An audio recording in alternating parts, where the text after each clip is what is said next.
Donc bonsoir, merci à monsieur le maire ainsi qu'aux membres de l'équipe municipale de nous donner la possibilité de nous produire dans une salle de spectacle digne de ce nom. Pour vous proposer une parenthèse d'humour, de détente et de plaisir. Merci à Ghislain Blandinière et Corentin Malgren pour leur aide et leur disponibilité. Merci aux producteurs locaux, professionnels de la viticulture, les vignerons de l'Occitane, le domaine de Couzac, Éric Tourette, ainsi qu'aux commerçants qui nous permettront de partager le verre de l'amitié après la pièce. Merci à Team Loisirs Audiovisuel, GG, qui va enregistrer la représentation de ce soir. Avant de laisser la place à la représentation, je dois apporter quelques précisions.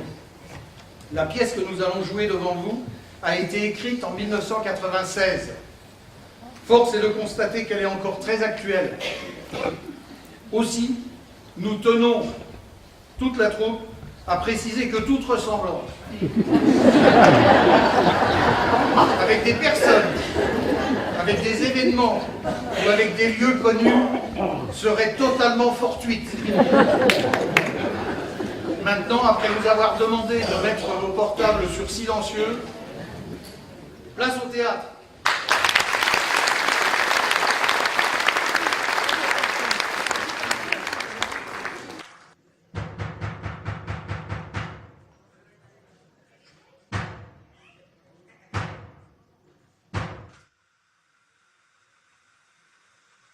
Est-ce que vous êtes coureur? Moi, je ne suis pas coureur. Est-ce que vous êtes menteur? Moi, je suis balayeur. Avez-vous fait le tour de France? Non, mais j'ai fait des tours, des contours, et même d'autres tours.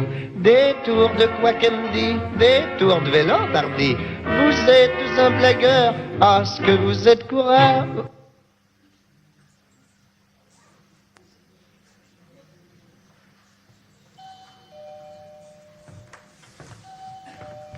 J'y vais. Ah, finissez ce que vous faites. Mais pour votre pauvre jambe. Ne vous occupez pas de ma jambe. Toujours à chercher un moyen de ne rien foutre, ça va.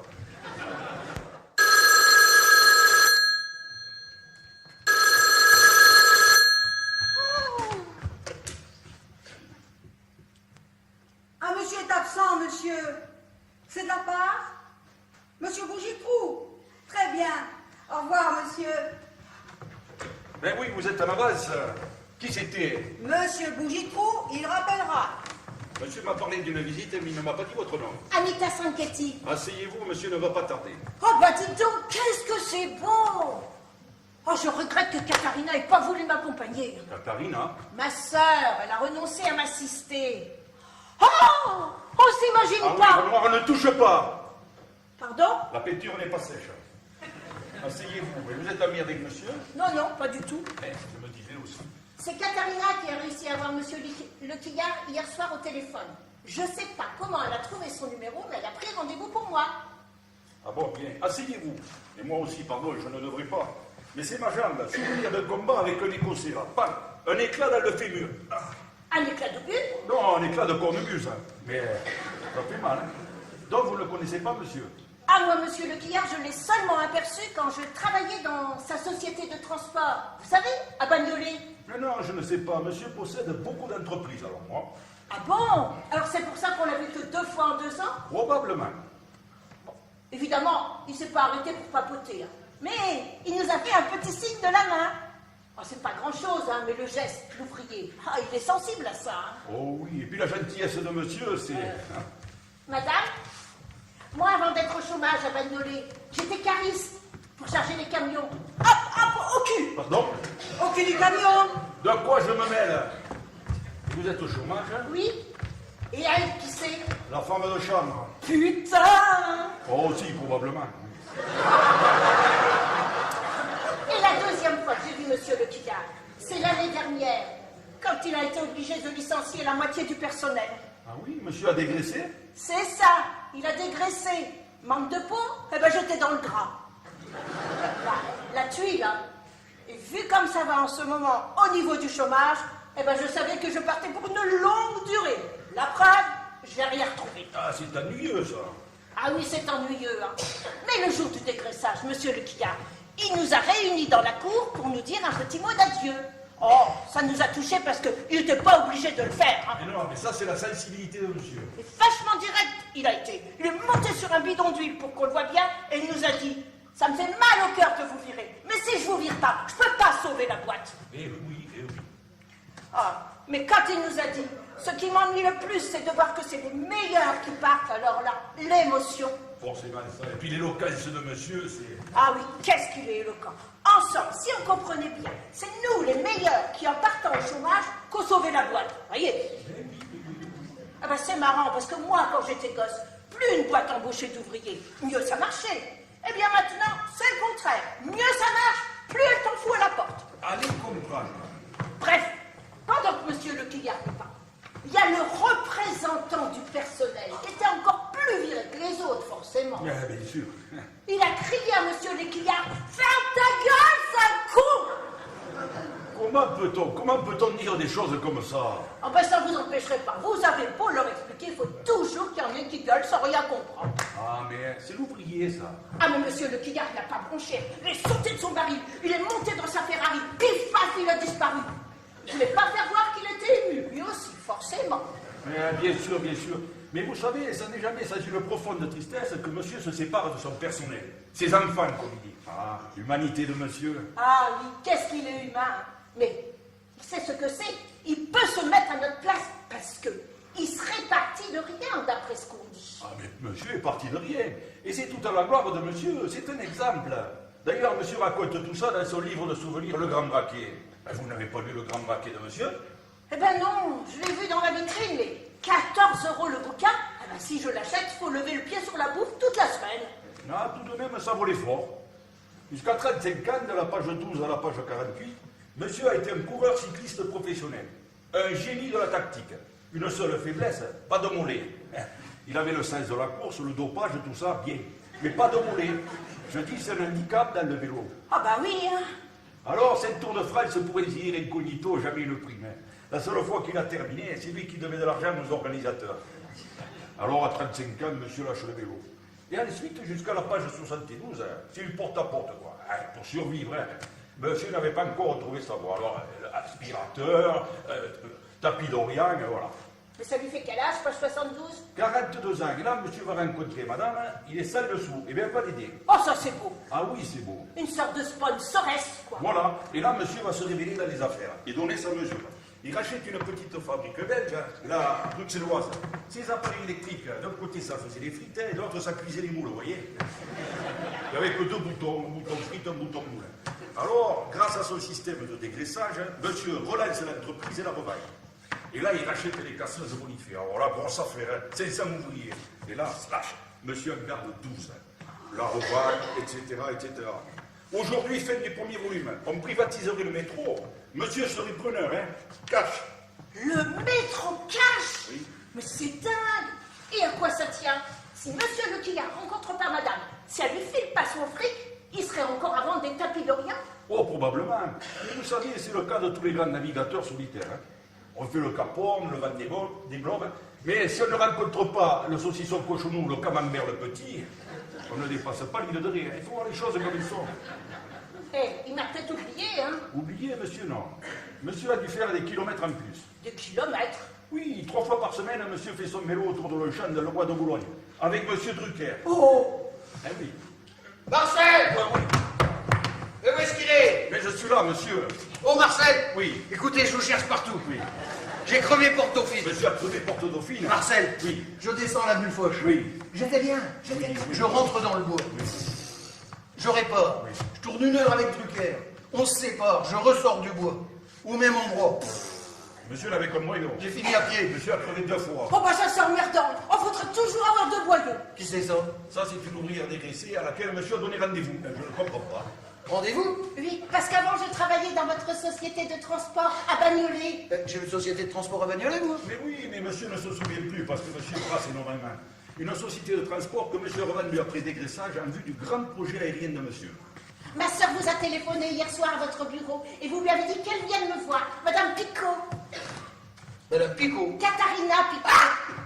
Katharina. Oui, mais j'ai bien vu. Madame Picot? Oui. Oui. Je me souviens pas bien. Mais j'ai bien vu, mais monsieur est trempé. Monsieur devrait aller prendre sa douche. Ça l'a dégraissé, pas tant, n'est-ce pas? douchez-vous, faut pas prendre froid, hein. Voilà, monsieur a rendez-vous à 19h avec la banque Roussel. Madame est là? Madame est là, monsieur Bougitro a appelé, il rappellera. Ah, tout de même, je commençais à voir les jetons. Et dites donc, faudrait vous manier. Katharina, Madame Picot m'a dit que vous aviez quelque chose à me fourguer. Alors, je reviens. Profitez-en pour affûter le boniment. Je suis pas un pigeon. Monsieur, c'est pas le pigeon, hein, attention. Oui, je sais, monsieur. Je sais.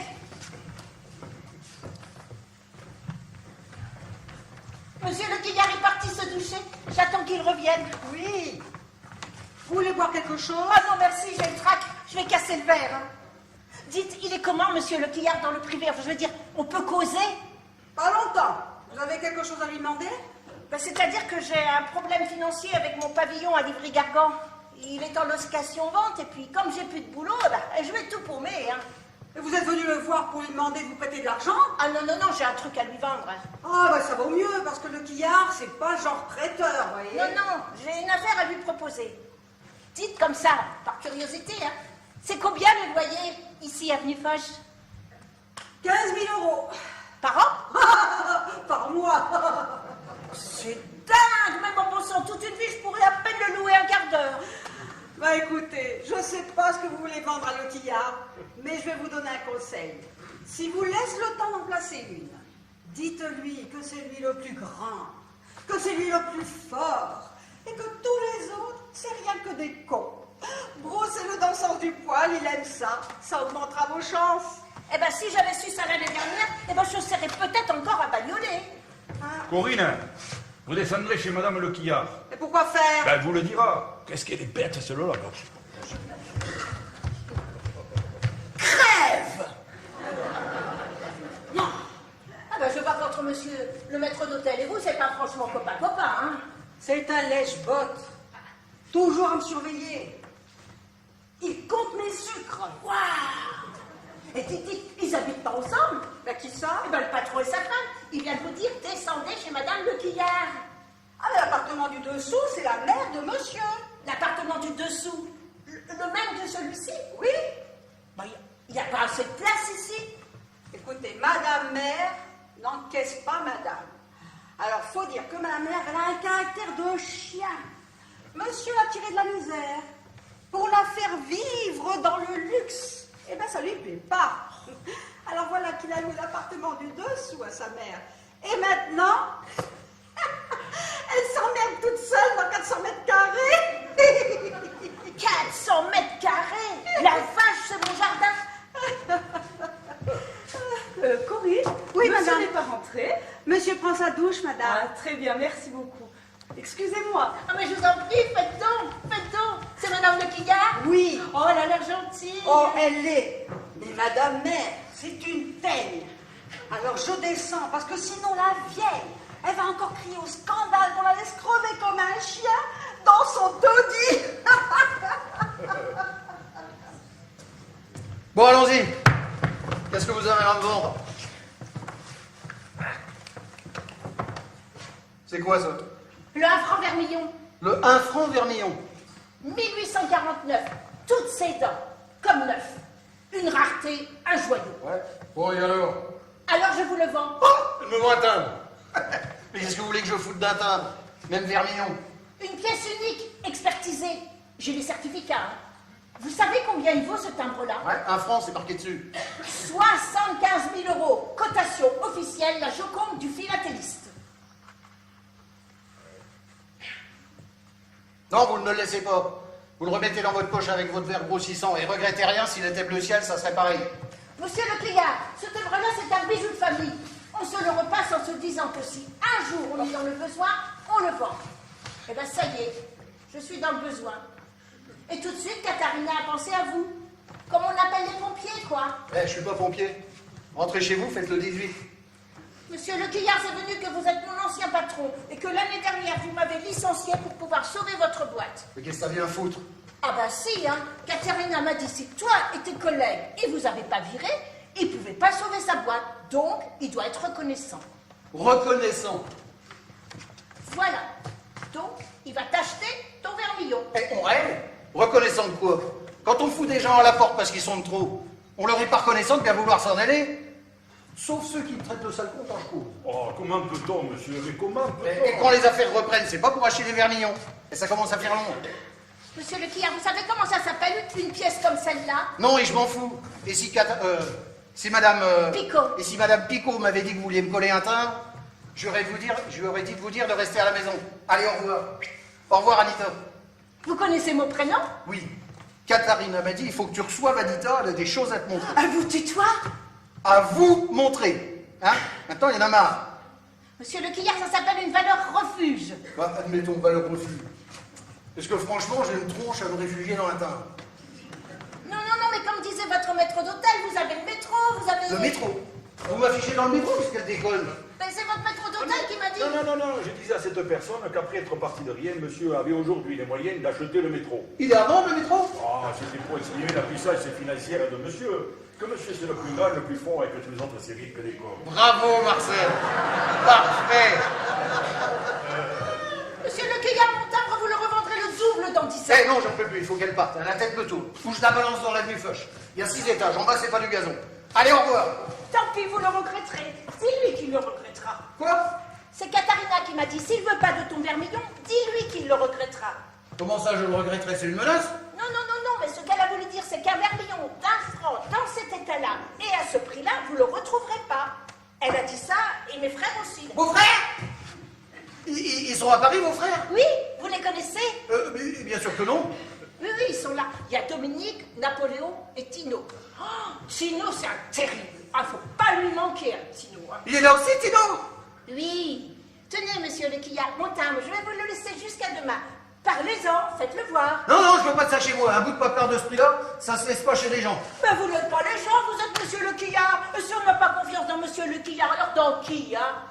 Ah, dites, j'osais pas vous demander, mais vous auriez pas d'embauche pour moi, n'importe quel boulot? Non. Allez. Tant pis, merci de m'avoir reçu si gentiment, monsieur le Quillard. Allez.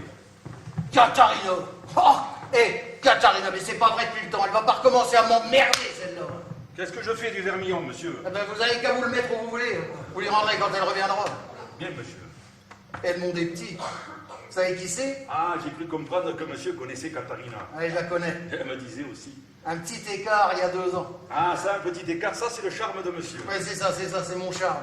Seulement il y a 2 ans, la Katharina, elle s'appelait pas Picot. Elle s'appelait Sanchetti. Des Corses. Il y a une famille. Des farouches. Ceux qui font sauter les camps de vacances et les bureaux de perception. Ça, les bureaux de perception, on peut comprendre, monsieur. Et en plus des idées à la con, du genre, on ira vivre tous les deux chez mes parents Bonifacio. Et l'erreur, rupture difficile, menace de mort. Non, c'est comment peut-on, monsieur? Mais comment peut-on? Je vais le dire à mes frangins, ils te feront la peau. Oh là là. Mais affreux. Après moi, elle a épousé un dénommé Picot. Et en virant du personnel l'an dernier, je pouvais quand même pas prévoir que sa sœur serait dans le paquet. Et madame n'est pas au courant de la liaison de monsieur? Ah mais non. Mais il se pourrait que la Katharina veuille me faire chanter avec son timbre. Où tu prends le vermillon, je t'envoie les frangins. Alors là, monsieur, il y a lieu de se méfier. Le Corse est traditionnellement chatouilleux sur l'honneur, monsieur. Et si les frères du petit écart de monsieur font sauter les cannes de vacances, ils peuvent aussi bien faire sauter monsieur. Vous croyez? Ah, mais oui.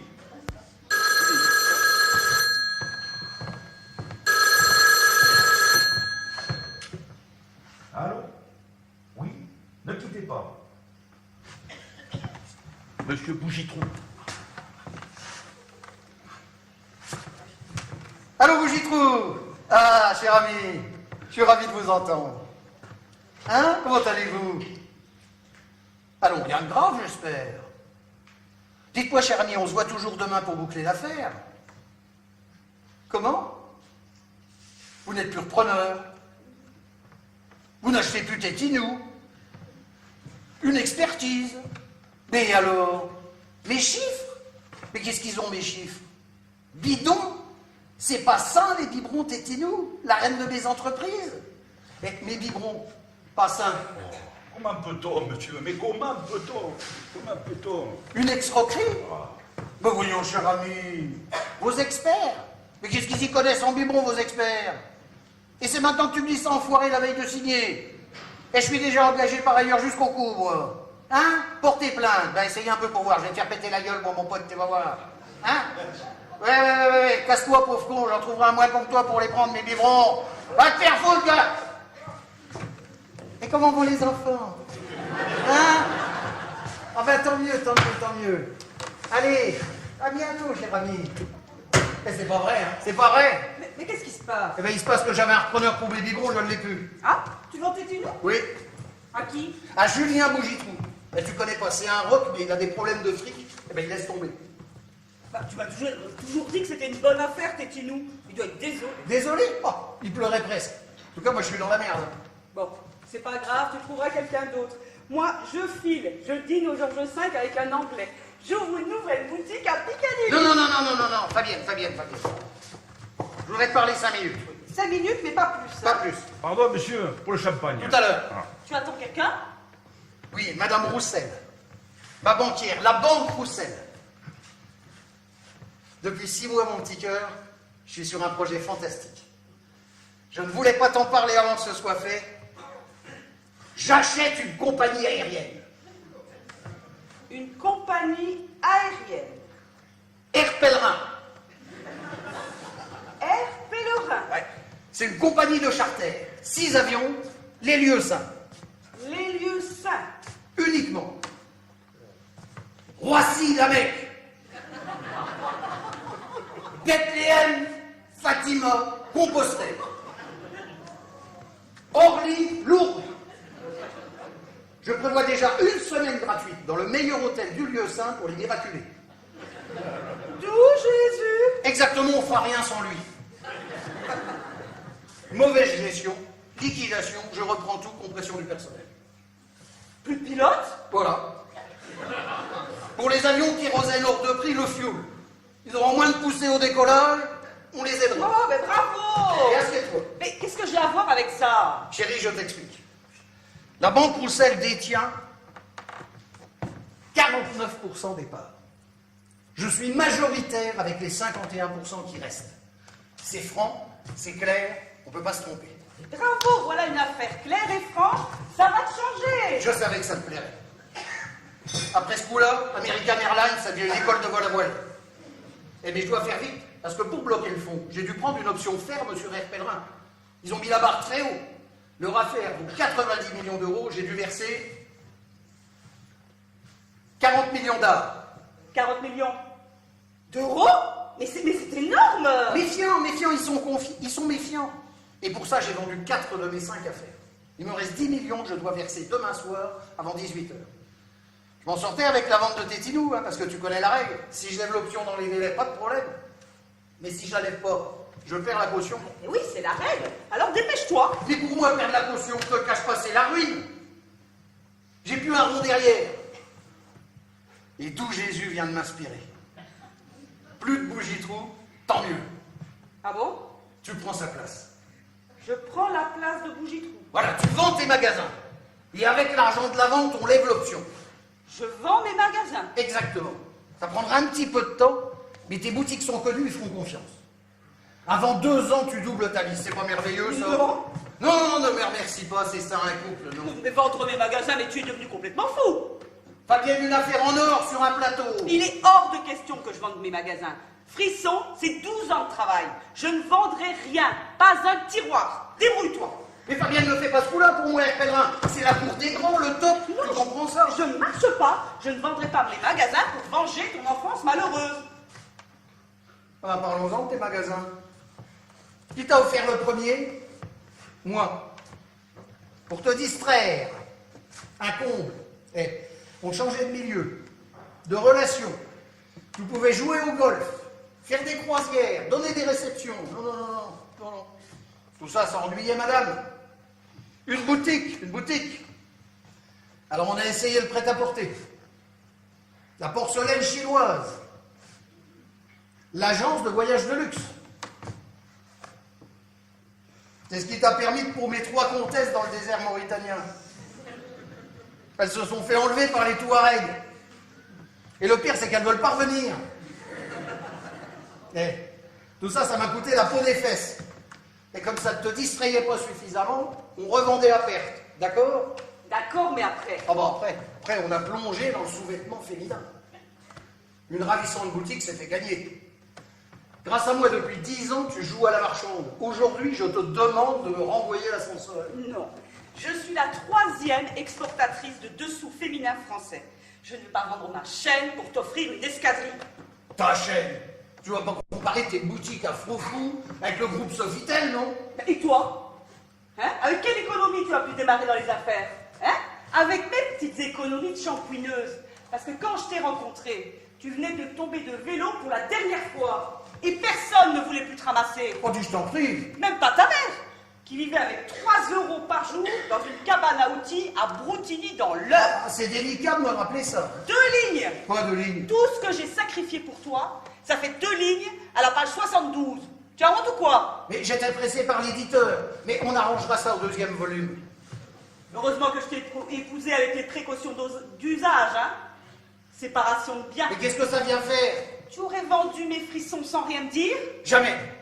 Mais si l'affaire ressort, mais comprends-moi, je suis foutu si tu me laisses tomber. En sacrifiant 12 ans de ma vie, mon indépendance à ta folie des grandeurs, toujours plus, toujours plus. Ah, j'ai compris, Fabienne. T'es plus avec moi, je le sens. C'est horrible de se rendre compte comme ça, subitement, qu'on est tout seul.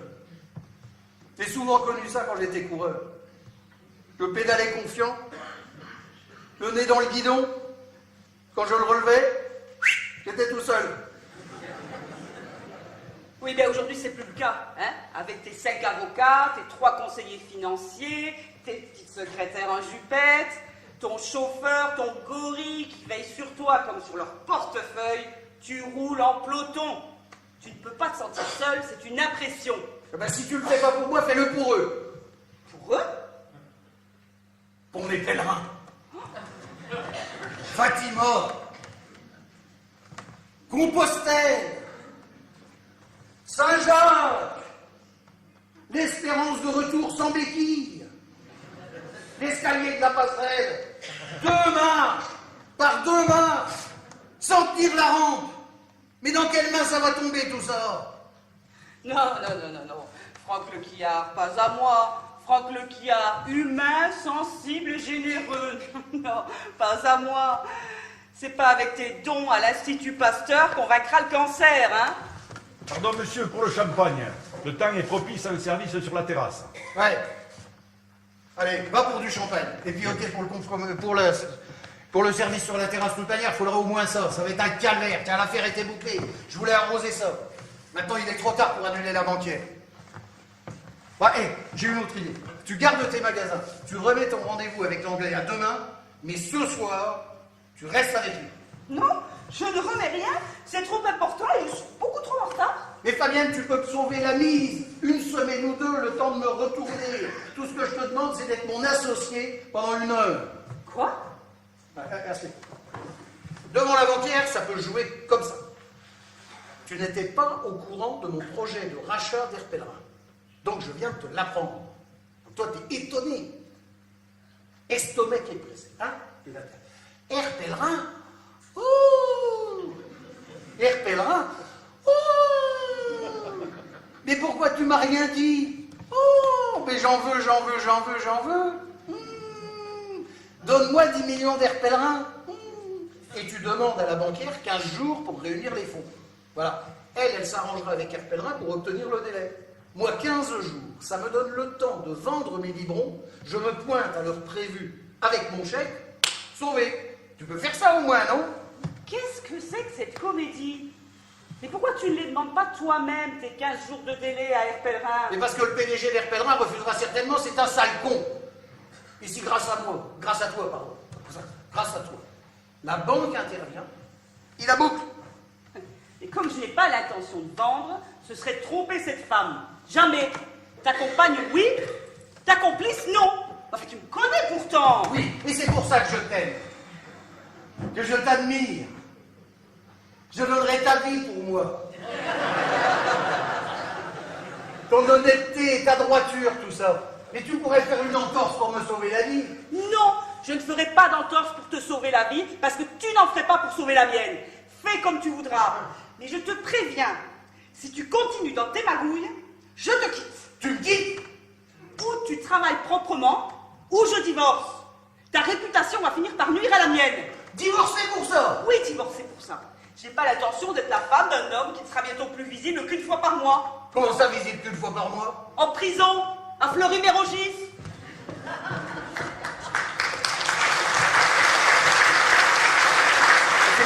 possible, c'est pas possible, c'est pas possible.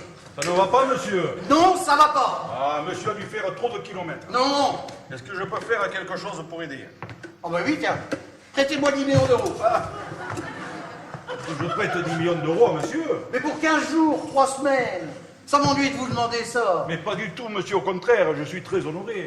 Mais monsieur doit bien penser que si j'avais 10 millions d'euros, je ne serais pas là en train de mettre des cacahuètes dans des assiettes. Vous n'avez pas trop. Eh bien, c'était pour rire. Ah, c'était pour rire à l'humour de monsieur. Monsieur a besoin de 10 millions? Oui. Oh, je ne suis pas inquiet. Hein. Monsieur va nous faire ces 10 millions comme rien. Ah, monsieur, l'imagination de monsieur. Mais l'imagination de monsieur, ça n'a rien à voir. Il me les faut pour demain soir avant 18h. Pour demain soir? Mais c'est extrêmement court. Mais monsieur sait à qui s'adresser, le Crédit Lyonnais. Le Crédit Lyonnais ne refusera pas de prêter de l'argent à monsieur. Alors la solution, c'est simple, hein. Le Crédit Lyonnais. Mais c'est fini le Crédit Lyonnais. Il n'y a plus un rond à espérer du Crédit Lyonnais. C'est fini le Crédit Lyonnais? Ben oui. C'est fermé? Ah non, c'est pas fermé. Mais ils sont surveillés. Ils prennent tout le fric qu'on apporte à la banque, mais ils donnent pas 10 balles sans réunir le conseil d'administration. Le Crédit Lyonnais, cette banque que monsieur comparait si plaisamment au Resto du Cœur. Oh, monsieur, mais le Crédit Lyonnais, mais c'était table ouverte. Il prêtait des milliards sur simple présentation des quittances de gaz. Et pour les moins de 18 ans, un mot des parents suffisait. Le petit passera cet après-midi prendre 4 000 euros au pays agréés. Eh bien, terminé, c'est la banque la plus dure du monde. Alors bon, et ce petit inconvénient va-t-il nuire au projet aéronautique de monsieur? Ben ça, pour nuire, ça va nuire. Parce que j'ai tout vendu pour payer les arts et je vais tout perdre. Les arts et le projet aéronautique. Ah mais ça, alors, moi je connais le problème. J'ai vu ça avec un costume bleu marine. Entre les arts et la livraison, mon ex-femme a exigé sa pension alimentaire, la salope. Alors, j'ai donné l'argent et je ne vis plus rien. Les arts et le costume sont restés chez le tailleur. Mais parmi les relations de monsieur, il n'y a pas quelqu'un? Et les relations de monsieur, c'est tous des requins. Je vis au milieu d'un banc de requins. S'il me voit saigner, il me bouffe. Mais monsieur a-t-il exposé son petit problème à madame? Oui, et madame s'en fout. Et non seulement elle s'en fout, mais en plus elle menace de divorcer. Et ça, je supporterai pas. Divorcer, madame? Comment peut-on, monsieur? Mais comment peut-on? Elle veut que je fasse des affaires sans piège ni magouille. Des affaires... comment on dit? Il y a un mot pour ça, Marcel. Un mot pour des affaires à Saint-Pied Magouille? Je ne le vois pas, monsieur. Ah oui, un mot pour des affaires à Saint-Pied Magouille, oui. Oh mais monsieur, mais c'est du vieux français. C'est un mot complètement hors d'usage, monsieur. On ne le trouve même plus dans le Larousse, monsieur. Mais c'est quoi? Honnête. Honnête? Oui, honnête, vous voyez, c'est un mot que monsieur ne connaît pas.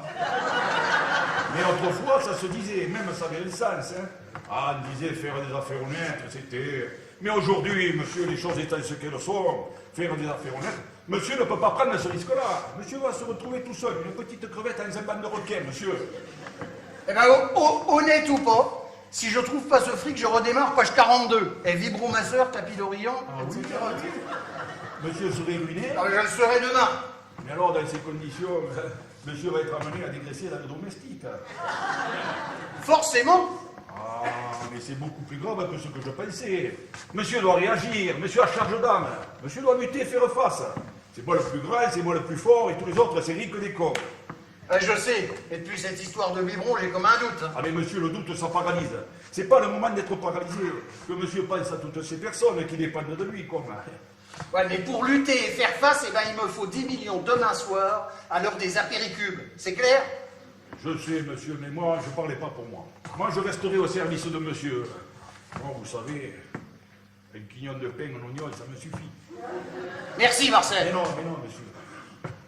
Merci, Marcel. Mais non. Moi, je pensais surtout à la maman de monsieur. Si monsieur est ruiné, la maman de monsieur, que va-t-elle devenir, monsieur? Ah, je ne sais pas. Ah, monsieur l'imagine-t-il, retourner en partir à Boutigny dans l'heure et finir sa vie dans la pauvreté? Oh! Ah, comment lui expliquer ça? Monsieur a un tel amour pour sa maman. Oh, maman! Et pourtant, la maman de monsieur, moi, il y a des jours... Oh, je sais. Si je n'avais pas autant d'attachement pour monsieur, moi, je l'aurais... Elle est difficile, hein? Ah, elle n'est pas facile, hein. Elle parle pas, elle aboie, et moi, ça me... C'est dur, hein? Mais c'est pas le problème du moment. De toute manière, il n'y a que papa qui savait la faire taire. Monsieur devrait user du même procédé. hein. Non, non, non. Donc quand papa rentrait complètement bourré le soir, il tapait sur la tête de maman avec une bouteille. On peut pas. Avec une bouteille. Ah oui, oui, oui, oui, oui. Est-ce que monsieur vous tapez moi dedans? Et attention Marcel, hein. Ah, Marcel, attention. chacun fait ce qu'il veut avec sa mère. Hein. Mais il n'y a pas que ça, monsieur. Les journalistes, la presse d'investigation, comme ils disent, quand ils apprendront la ruine de monsieur. Les journalistes tous des chiens. Ah oui, des chiens. Et même ceux qui sont venus ici vous fait leur pâté. Oh, et pas toujours proprement, hein, ça alors. Qu'allons-nous encore lire, monsieur? Qu'allons-nous encore lire? Et surtout le canard enchaîné. Oh là, le canard enchaîné. On les voit pas, ils sont partout. Ah ça, les journalistes du canard enchaîné, ils espionnent. Hein. Dans les ministères, vous retournez une corbeille en papier, il en tombe 2. Moi, je me souviens du canard enchaîné de janvier 2008. Quand monsieur a été mis en examen pour la 3e fois, la forêt Fontainebleau. La forêt de Fontainebleau. Oui, la forêt que monsieur avait vendue en parcelle constructible. Ah, des Japonais. Alors là, le canard enchaîné avait titré « Le quillard change de sport, il ne pédale plus, il plonge ». Et voilà. Et ils se croient drôles, ces cons-là. Oui, mais ça se vend, monsieur, ça se vend. Et ils en vivent. Monsieur, j'en ai marre, j'en peux plus, je me tire, elle va me rendre Mais dingue. qu'est-ce qui se passe encore? Mais c'est votre mère, monsieur. Monsieur a dit ce matin à sa mère qu'il allait acheter des avions pour pèlerins. Ah, Oui, alors? eh ben ça lui plaît pas. Alors j'ai eu le malheur de répondre que monsieur savait ce qu'il faisait. Et c'est reparti, que j'étais qu'une lèche-botte comme tous ceux qui servent monsieur, et que les Lucky Garrel se retrouvaient dans la débine comme il y a 15 ans à Broutigny dans l'heure. Oh, de la colère. Moi j'ai cru qu'elle allait me taper, moi, hein. Mais elle aurait dû le faire parce que vous avez répondu avec arrogance comme d'habitude. Non. J'ai répondu avec rien du tout. Et puis vous, le grand chambellan, occupez-vous de vos fesses. Quoi? Quand on a des estropiés sur la conscience, on la boucle. Vous êtes moins dangereux en maître d'hôtel qu'en promoteur, d'après ce qu'on m'a dit. En promoteur? Parfaitement. Vous voyez, tout finit par se savoir. Mais où est-ce que vous allez chercher tout ça? C'est la grand-mère de l'avocat du 3e qui me l'a dit. Elle vous a reconnu. Vous lui aviez vendu, il y a 30 ans, une villa en Auvergne. Et vous savez ce qui lui est arrivé à la villa? Non. Pourrais-je vous parler seul? Bien sûr, laissez-nous, mon petit. Non, non, mais c'est pas tout. Demandez-lui aussi comment il s'était mietté les os de la jambe. Ah mais ça je le sais, c'est derrière un cornemuseux. Eh ben, c'est pas vrai. Si, c'est vrai. D'abord la cornemuse et... Eh, laissez-nous. Ah, d'accord. Comment peut-on? Comment peut-on? Eh, qu'est-ce qu'elle raconte? Vous avez été promoteur? Oui, monsieur. Bravo, c'est du propre. Oh, je sais, monsieur, mais moi, c'est par héritage. Il y a 30 ans, grâce à un héritage, j'avais acquis en Auvergne un magnifique terrain, pas cher, hein, du roc, m'avait dit le vendeur, sur lequel j'ai fait construire 3 magnifiques villas. Au loin, les montagnes auvergnates, une vue imprenable. Eh bien, j'ai tout vendu sur plan, monsieur. Oui, alors? Mais alors, en fait de roc, le sous-sol était glaiseux, monsieur. Glaiseux? Oui, glaiseux, une sorte de champignon, champignonnière recouvrant des... Oui, des champignonnières, hein, mais poreuses, hein, monsieur. Des champignonnières poreuses? Oui, oui, oui, oui, dans lesquelles mes 3 magnifiques villas ont disparu. Un soir, à l'heure du dîner, après une pluie torrentielle, oh, ils venaient de servir les hors d'œuvre de la charcuterie, probablement. C'est lourd, la charcuterie. Alors voilà, monsieur, si je travaille encore à mon âge, c'est pour finir de payer les indemnités aux familles des victimes, monsieur. Mais le glaiseux, les champignonnières poreuses, vous ne le saviez pas? Non, monsieur, c'est le vendeur, avec la complicité du maire, de l'architecte et du constructeur. Enfin, ces gens-là, des voyous, des malhonnêtes. Enfin, bref, j'ai été honteusement trompé, monsieur. C'est tout pourri ce milieu-là. Ne me prenez pas pour un imbécile, vous aviez quand même bien visité le terrain avant. Ah oui, j'avais visité le terrain en compagnie de ces 3 messieurs. Mais c'est quand je nous ai vus avec de la glaise jusque-là que je me suis permis d'interroger quand même. Est-ce que le terrain ne serait pas glaiseux, vous voyez? Et c'est le maire qui m'a rassuré en me disant non, non, non, non, non, non, si c'est glaiseux dessus, c'est parce que c'est du roc dessous. Alors quand on n'est pas spécialiste en glaiseux, Vous n'avez pas été vigilant? pas vigilant, voilà c'est ça, je n'ai pas été assez vigilant. Et ensuite c'est le juge d'instruction qui s'est acharné contre moi, monsieur. C'était un homme du Nord. Ah, juge d'instruction du Nord, je connais. Un juge d'instruction du Nord. Alors lui, ce qu'il voulait surtout, c'était passer à la télévision, faire le 20h avec la chazal, là, comme à l'époque, vous savez, pour... Et cette histoire de jambe? Ah mais la jambe, je me la suis recassée un soir que j'étais venu consoler mes sinistrés. Je marchais sur le toit de mes maisons, qui était au ras du sol, et dans l'obscurité, je n'ai pas vu un grand trou de cheminée. Parce que voyez-vous, j'avais fait construire une grande cheminée dans chacune de mes villas, pour qu'ils puissent faire cuire les bœufs et les châtaignes. Comme ça se fait encore en Orléans. Oui, oui, oui, oui. Et là, je suis tombé dans ce trou de cheminée, dans un living, au milieu d'une famille, monsieur. Je me suis écrasé dans l'âtre, sur des chenets. Ah, c'est douloureux, Chenet, hein. Et le chenet auvergnat, c'est... Le feu n'était pas éteint, alors. Évidemment, mes sinistrés n'étaient pas contents. Hein. 4 mètres sous terre, ils ne voyaient plus les montagnes auvergnates. Il n'y a que les enfants, ça, les enfants, quand ils m'ont vu arriver par la cheminée. Petit Papa Noël, c'était charmant.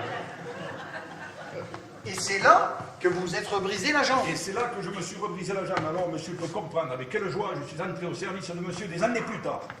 Ça a été pour moi comme une sorte de revanche, vous voyez. De revanche? Oui, de revanche.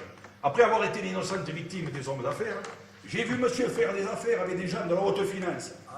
Des cerveaux de l'ENA, qui étaient beaucoup plus intelligents que moi, mais qui n'étaient pas beaucoup plus vigilants. Hein. Ça alors, les cerveaux de l'ENA n'étaient pas pleins de vigilance. Hein. Les coups magnifiques que monsieur a réussi étaient pour moi comme une sorte... Magnifique, magnifique. Ah oui, magnifique. La compagnie Viterroise des Eaux. La compagnie Biterroise des Eaux. Oui, que monsieur a revendu 2 fois. Ah ouais, ça! La compagnie Biterroise des Eaux. Oui, la compagnie Viterroise des Eaux, que monsieur a revendu 2 fois sans l'avoir acheté. Alors ça, c'est intéressant. Alors, monsieur, je pense qu'avec des succès pareils, nous pouvons nous montrer confiants. Et si ce soir, monsieur espère obtenir quelque chose à la banquière, monsieur va devoir s'employer à fond. Ouais, parce que la scène va pas être facile à jouer. La scène? Mais monsieur est un grand acteur. Oh, mais tu... Ah si, monsieur pourrait faire du cinéma. Non, vraiment? Ah oui, Vous croyez? avec un bon metteur en scène. Et vous pensez à qui? Ah, j'ai pas de nom comme ça, mais je suis sûr. Eh bien, il n'empêche que ce soir... Ah ça, je comprenais les inquiétudes de monsieur. Hein.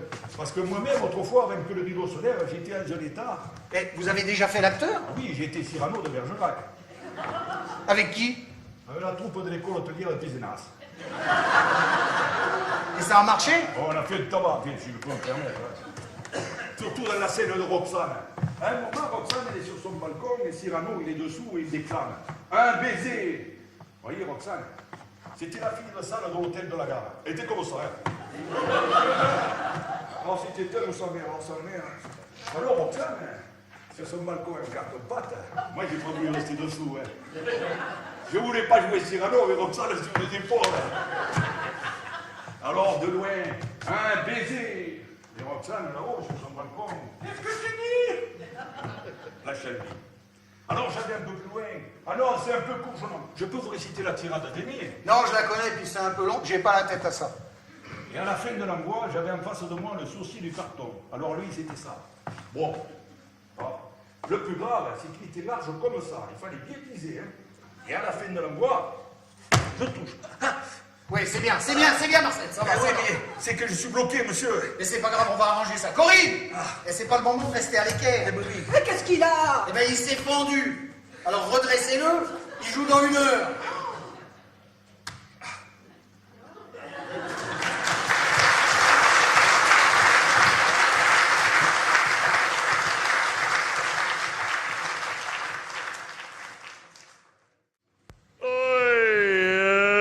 Si j'étais riche, si j'étais riche, moi,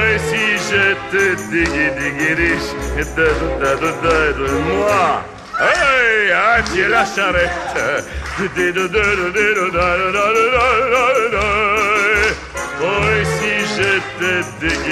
riche, moi.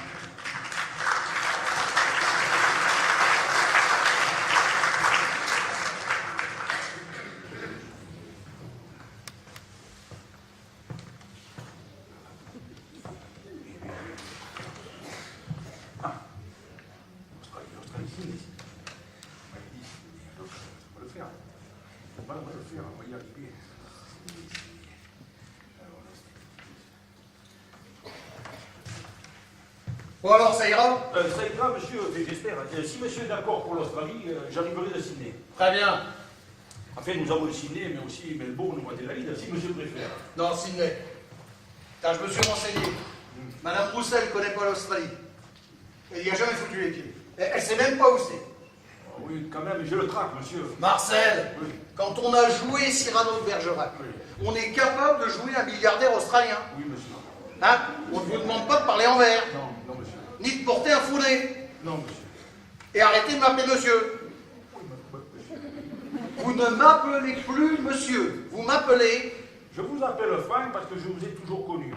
Ainsi que votre papa et votre chère maman que nous aimons tant.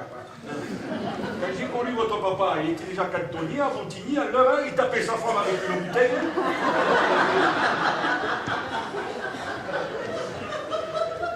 Et c'est un homme d'affaires qui s'appelle personne. Hein? Vous n'êtes pas obligé de parler de papa. D'ailleurs, vous parlez le moins possible. La scène va être difficile à jouer si vous sortez une connerie tout peut foirer. Et si ça foire, votre cachet saute. Ah, que j'avais pas fait sauter mon cachet. Eh, levez-vous. Oui. Mettez ça. Ah, mais c'est l'homme d'affaires de monsieur. Puis-je dire à monsieur combien je suis honoré de participer aux affaires de monsieur? Mais non, c'est moi qui vous remercie. Ouais. Asseyez-vous. Oui.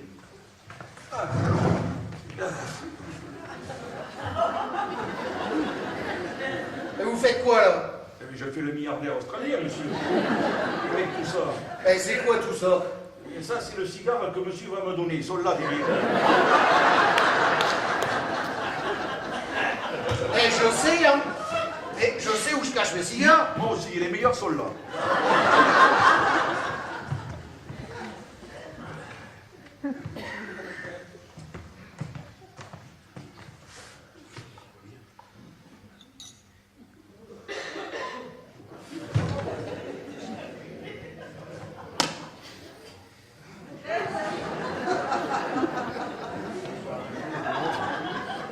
Ah, parce que, en plus, vous voulez un whisky. Volontiers, monsieur. Et le meilleur est là. Ça, c'est celui-là, le meilleur. Pas ce bon prix, hein.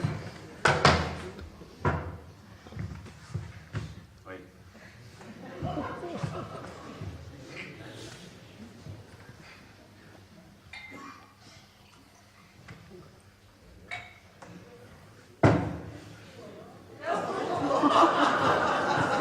Bon. En 2 fois. Oui, monsieur.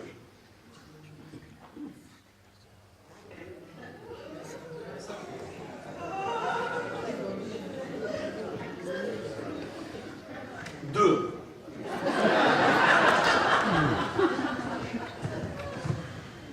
Bon. On se résume? Oui, monsieur. Donc,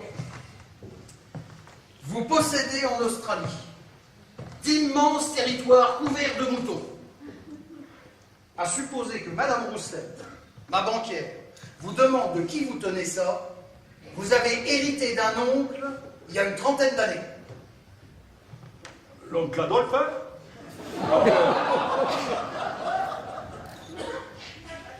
Et vous êtes parti là-bas pour surveiller vos moutons. Je suis parti là-bas pour surveiller mes moutons. Voilà. Maintenant, il y en a marre de l'Australie et des moutons, vous vendez tout. Je vends tous mes moutons. Oui. Déjà? Bon, je vends mes moutons pour 10 millions. Voilà. Mais ça fait 6 milliards de moutons, monsieur. C'est un important troupeau. Mais après, s'il faut les vendre, on va donner. Hein. C'est pas gagné. Mais pas seulement les moutons, les territoires, les fermes, les bergers qui sont dedans. Mais si la banquière me demande pourquoi je vends mes territoires et mes bergers qui sont dedans, je dis quoi, moi? Eh bien, vous dites que l'Australie est devenue trop difficile à vivre pour un Français. Hein? Ou que les Australiens vous font la gueule. Ou qu'il n'y a plus de planerie dans les supermarchés. Ah, ça, c'est une bonne raison pour quitter l'Australie. Et vous pouvez aussi dire que vous voulez retrouver vos racines. Hein? Mourir en France. Être enterré auprès de vos aïeux.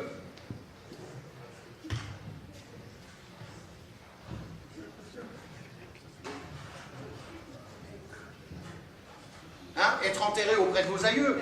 Ça se fait très bien, ça. Ah oui? Je suis revenu pour mourir? Et je vais être enterré avec mes aïeux dans des racines? Pourquoi pas, mais enfin, c'est pas... Et vous n'avez pas un caveau de famille? Un caveau? Ah oui, nous avons un caveau de famille avec Vernier. Eh ben... Il est plein. Ah non, ah non. Mais c'est pas grave, on se servera, et puis voilà. Si j'ai séjourné si longtemps en Australie, pourrais-je m'exprimer avec une légère pointe d'accent anglais pour donner plus de vérité au personnage? D'accent anglais? Oui, Pourquoi anglais?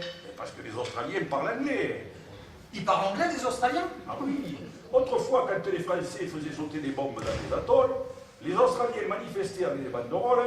I say woman, woman, c'est de l'anglais. Bon, qu'est-ce que ça donnerait avec l'accent anglais? Ah, je peux vous faire...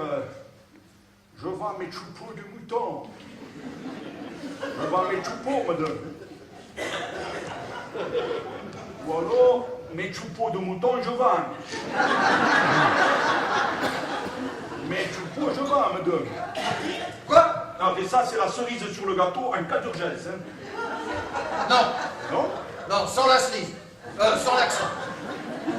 Et on laisse tomber, pas de risque. Hein. Madame Roussel fait un peu coconne, mais il faut pas abuser. Un peu coconne, hein?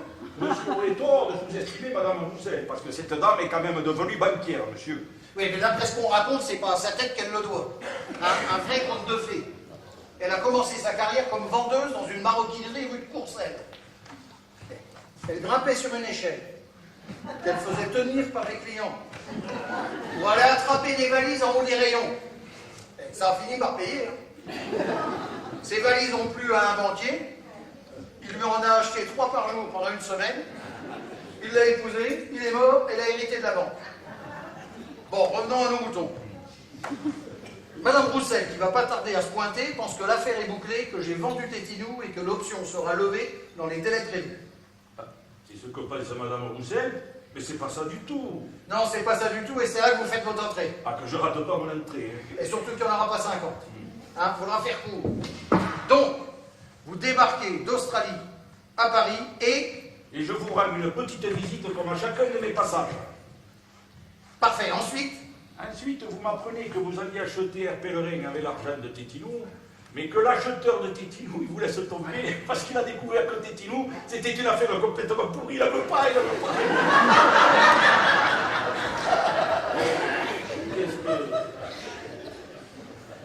il me laisse tomber parce qu'il n'a pas le fric pour l'acheter. Ah oui. Et puis vous n'êtes pas obligé de parler de ça, vous dites simplement que Tétinou vous intéresse. Et un pèlerin, j'en veux, et puis voilà. Non, pas et puis voilà. Et puis que vous êtes prêt à m'apporter l'argent de vos moutons à la place de l'argent de mes biberons. Et que ça prendra un petit peu de temps forcément. Ah ça forcément, hein, s'il faut compter les moutons, ils sont pas dans la métallière. Et le temps de terminer vos affaires, un petit mois tout au plus. Bien. Et à partir de là, vous la bouclez. Ah bon, c'est tout? C'est tout, je me charge du reste. Non mais je voulais dire, comme rôle, c'est beaucoup moins long que Cyrano de Bergerac. Ah mais c'est mieux payé, hein. Et 5 000 € pour 6 répliques, ils n'ont pas ça à la Comédie Française. Ni quand ils jouent à la parenthèse, du reste. Moi, je suis cher, mais à la différence des acteurs de la Comédie Française qui jouent tous les jours, je ne vais avoir qu'une seule représentation. Et vous ne voudriez quand même pas que je fasse revenir la Banque Roussel demain après-midi pour que vous puissiez rejouer en matinée à ce prix-là? Non. Bon, donc je demande à la Banque Roussel d'intervenir auprès de R. Pellerin pour que le PDG poirote le temps que notre fric arrive. Une banque, ça le fera taire, cet enfoiré. Et si ça marche, à la fin de l'envoi, vous touchez. Je touche. Monsieur est bien certain que madame ne va pas revenir pendant que la banquière sera là. Non, aucun danger, elle dit d'envie. Ah oui, parce que si madame revient et qu'elle me voit vendre les moutons, moi je vais me faire foutre la porte. Monsieur, en dessous ça va mal. Oh, votre mère est fâchée. Mais vous n'auriez pas dû la mettre dans la confidence. Il allait jouer les milliardaires et tout ça, enfin. Mais j'ai dit ça pour la rassurer, lui dire que tout allait s'arranger, qu'elle ne retournerait pas dans sa baraque à Montigny. Et surtout qu'elle ne monte pas pendant la visite de la banquière. Justement, c'est ça le problème. Dépêchez-vous avant que la banquière n'arrive. Le problème, c'est que vous lui avez dit que Marcel allait toucher un petit quelque chose pour sa complicité. Complicité de quoi? Pour soutirer de l'argent à la banque. Vous faites passer pour un milliardaire. C'est un genre d'escroquerie. Et complice d'une escroquerie, hein. Ben, vous qui allez toucher un petit quelque chose pour faire semblant de ne pas me connaître, vous êtes complice, vous aussi. Ivrogne. Imbécile, elle est bête, celle-là. Bref, Votre mère, elle sait que Marcel et moi, on est corrompus. Corrompu? Ah oui. Indignée. Elle a dit voir son enfant, la chair de sa chair, tomber dans la corruption. Elle dit que c'est dur pour une vieille maman. Mais je corromps personne. Vous me rendez service, je vous fais un cadeau. C'est normal. Et c'est courant. Il n'y aurait pas ça, il y aurait 2 fois moins de sens giratoire et piscine municipale. Mais c'est ce que je lui ai dit. Alors elle m'a dit que si c'était courant, il n'y avait pas de raison. De quoi? Ben, il n'y a pas de raison qu'elle soit pas corrompue comme tout le monde. Comment? Et qu'elle n'ait pas son petit quelque chose, elle aussi, et oui. Parce qu'elle aussi, elle va avoir un drôle de service. Maman? Oui, parce qu'elle ne montera pas pendant que la banquière sera là. Mais si elle n'est pas corrompue convenablement, elle se pointe pendant la réunion et elle demande à Marcel pourquoi il ne descend pas lui servir sa soupe. Oui, au lieu de se vautrer comme un feignant sous le canapé. Mais oui. Elle ferait pas ça? Monsieur connaît sa mère, elle le fera. Alors la banquière comprendra qu'on est en train de l'arnaquer et elle s'en ira. Je rêve. Mais évidemment, si elle est corrompue et en billets de 500 €, elle restera sagement devant sa télévision à regarder Question pour un champion. Du chantage. Une mère qui fait chanter son petit. Oh, comment peut-on, monsieur? Mais comment peut-on? Et c'est impossible, pas maman. Je ne veux pas corrompre maman. Ben moi, je crois qu'il vaudrait mieux. Monsieur devrait corrompre. Bon? Corrompons donc? Hein? Bon, vous ouvrirez à la banquière et vous descendrez dire à maman que c'est d'accord. On arrangera ça demain matin. Ok. Eh, vous connaissez beaucoup de mères qui se comporteraient comme ça avec leur fils. Ah non, quand je pense à l'enfance de monsieur, N'est-ce pas? entre père brutal et une mère dénaturée, monsieur aurait pu mal tourner. Monsieur aurait pu sauter dans le crapuleux. Et même avec des parents pareils, c'est... C'est elle, c'est la banquière, allons-y. Ah oui, mais attendez, Mais qu'est-ce que vous faites? mais je ne sais plus d'où je viens, monsieur.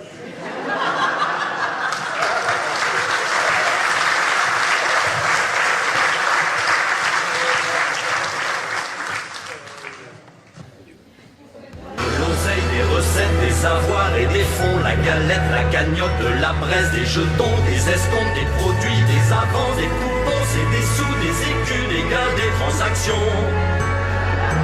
Y'a que le pognon, des transferts, des emprunts, plans, des pas de subventions, des revenus, des réserves, c'est du pèse et des ronds portefeuilles qui tout virement spéculation, c'est la caisse, le trésor, le marché, les options. Y'a que le pognon.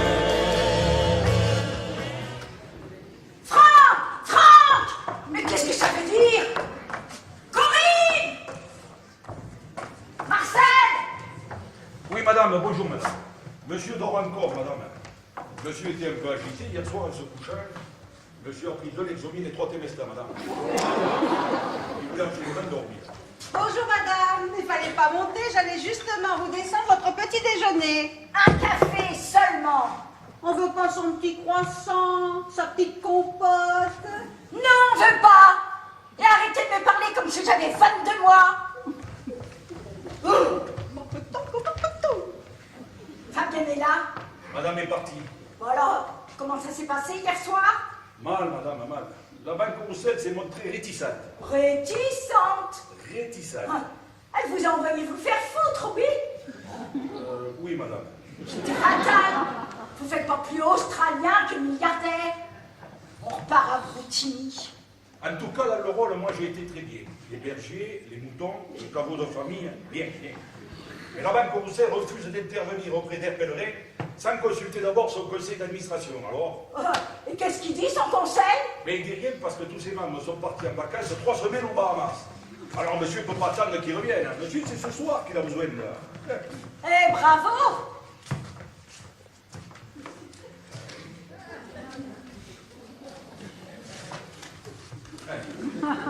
Alors, je faisais à votre maman, c'est bon temps, le récit de votre entretien hier soir avec la banque Roussel. Alors, monsieur a exposé à cette dame que c'était elle la patronne, et que les conseils d'administration, c'est toujours de la famille hein, ou des copains. Et qu'on leur fait dire ce qu'on veut, conseil d'administration. Ça, c'est bien vrai. Et comment qu'elle est, cette dame? Un coffre-fort avec des yeux de veau. Ouvert de pierrerie, madame, hein, ouvert de pierrerie. Quand elle applaudit, ça fout le camp partout. Alors, monsieur a dit à la dame hein, qu'elle pouvait laisser son conseil faire du pédalo au Bahamas et qu'elle n'avait qu'à signer à leur place. Alors, la dame a dit non. Et là, monsieur a commencé à donner des signes d'énervement. Ouais, je me contiens, mais je m'énerve. Monsieur a dit poliment à la dame. Qu'est-ce que monsieur a dit poliment à la dame? Elle commençait à me foutre les boules. Elle faisait tout pour m'emmerder. Je vois, nerveux, mais mondain. Ouais, je lui ai demandé si elle serait pas comme tous ces cons qui rêvent de me torpiller. Qui voudraient boire faire la manche à la terrasse des bistrots en jouant de la guitare. Qu'est-ce que tu ferais d'une guitare? Eh oui, on se le demande. Et là-dessus, la banquière s'est levée en disant que de toute façon, monsieur avait contre lui le PDG d'Air Pèlerin. Il haïssait monsieur, qui ne lui ferait pas cadeau d'une minute sur le délai. Ce soir, 18h. Plus pourri, tu meurs. Et qu'en plus, monsieur allait partout dans Paris raconter que monsieur était un petit voyou mal élevé qu'il faudrait rejeter dans son caniveau d'origine. Mais qu'est-ce que c'est que ce mec?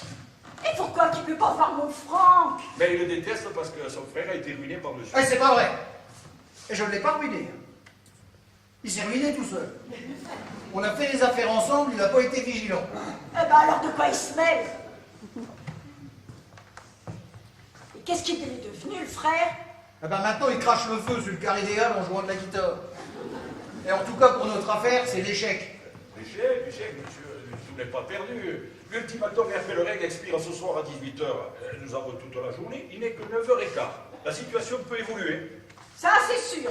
La situation peut évoluer. Comme monsieur ne trouvera pas 10 millions d'ici ce soir, c'est certain, ça va évoluer. Quand les créanciers, qui ferment leur gueule, vont apprendre que le plus grand et le plus fort n'a plus un rond, ils vont se précipiter pour récupérer ce qu'ils peuvent. Et la situation évoluera. Il y aura une tombola, une vente aux enchères, et tout sera bazardé.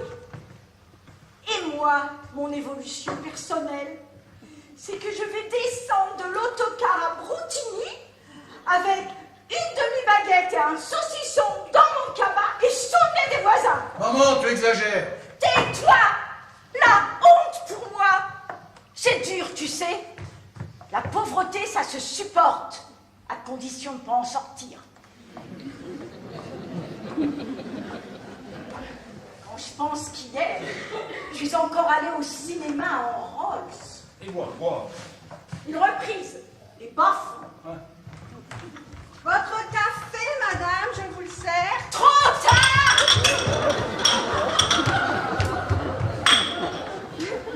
S'il n'y a plus de pognon dans la maison, celle-ci ne sera pas la dernière à quitter le service. Oh, certainement, madame. Et en emportant les 2 dernières fourchettes escargots qui lui manquent, si mes calculs sont justes. Et moi, madame, je suis terriblement affecté par la catastrophe financière de monsieur. J'ai encore des handicapés sur le dos. À propos d'handicapés, et ma prothèse? Ma prothèse? Mais quelle prothèse? Ma prothèse dentaire du haut est encore chez le dentiste et j'ai pas de quoi aller la chercher. Voilà le bilan.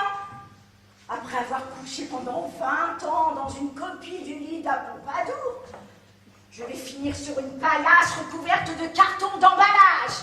Maman! Et sans pouvoir marcher. Nous n'en sommes pas là, madame. Si on en est là, si j'ai pas le haut, je peux pas marcher. Mais je voulais dire, monsieur va se débrouiller. Impossible. Pour se débrouiller, il faudrait qu'il ait encore de quoi faire illusion. C'est fini, il est raide, il est complètement fauché. Ça peut arriver. Faire des affaires avec des millions qu'il avait tués, qu'il allait avoir et qu'il n'avait pas, c'était fatal. On ne peut pas bluffer tout le monde tout le temps. Oh non. Surtout que les cons sont quand même en nombre limité. Mais oui, madame. Je parle des cons profonds, ceux qu'on peut entuber 3 fois de suite. Ah oui, ça, les cons profonds, ceux-là, ils sont rares. Et même depuis Eurotunnel, il n'y en a pratiquement plus. Ah ça, on peut pas dire que mon Franck, il ressemble à son père. Hein.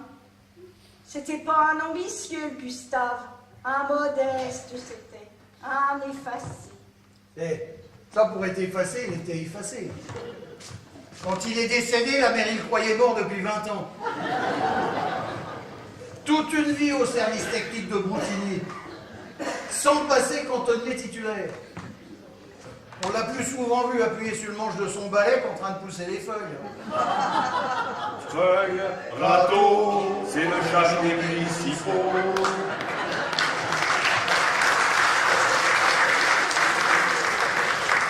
Un vrai fonctionnaire, hein. Monsieur peut être fier de son papa. Ouais, et pour finir, il passait sa paye au bistrot. Oh, peut-être. Mais au moins, c'était sa paye à lui. Il est un peu brutal, s'il peut me permettre. C'est vrai. Il avait le pousac larmoyant. Mais en fait, il avait le tourette agressif. Et vous voyez, à sa façon, il nous aimait. Il voulait que Franck devienne quelqu'un, qu'on parle de lui. Ben, c'est gagné. Mais c'est pas de ma faute. Ce tas de tics qui envole à ma tête, c'est de la faute à cet enfoiré de Bougitrou. Hein? D'ailleurs, c'est pas clair. Ça fait 2 mois qu'il a le dossier Tétinou entre les mains, Bougitrou. Et alors? Eh ben, il avait largement le temps de voir les petites malices qu'il y a dans le dossier avant hier soir. C'est un vigilant, lui, Bougitrou. Il a certainement étudié dès le premier soir le dossier. Mais il y a des malices dans le dossier. Il y a des bricoles. J'ai un peu ensoleillé le chiffre d'affaires, les bénéfices, comme ça se fait toujours. Ben, s'il a vu. Marcel, expliquez-lui, mais sans ça, tu vends plus rien. Ah oui, madame, pour vendre, il faut toujours ensoleiller. Moi, si j'ai construit des villas sur du glaiseux, parce qu'on m'avait ensoleillé le terrain. Est-ce qu'il était ensoleillé, le terrain?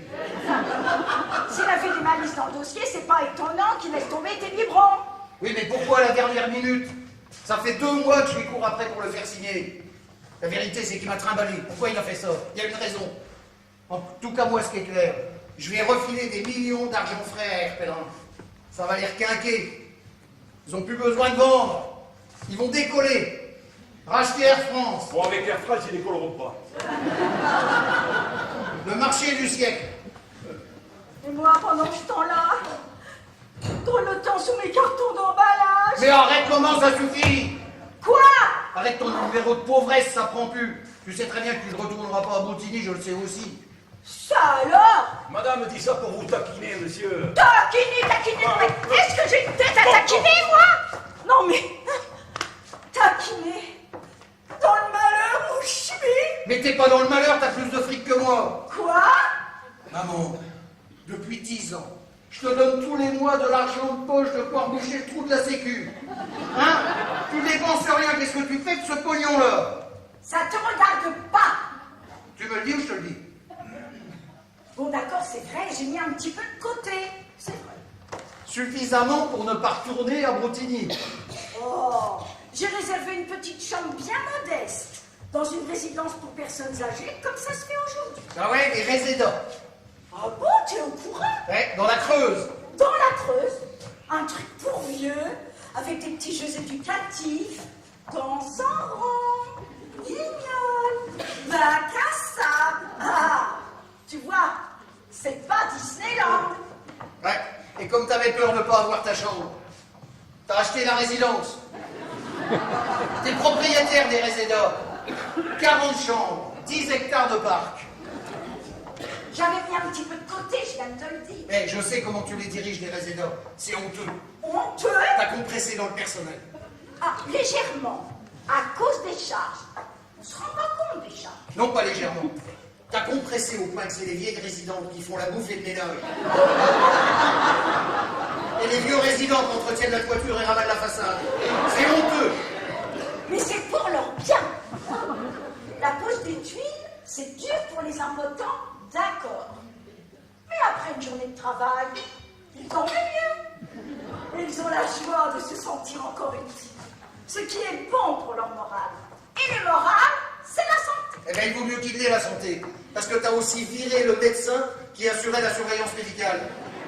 Parfaitement. Tes pensionnaires sont sans soin, tu vas finir en prison. Pas sans soin, je ne me le permettrai pas. À 10 km des résidents, j'ai déniché un vétérinaire. Oui. Et il vient au voir une fois par mois. Et il fait pas plus de dégâts qu'un généraliste. Je fais tout pour que mes pensionnaires soient heureux. Ma seule erreur, Je dois avoir acheté un trampoline.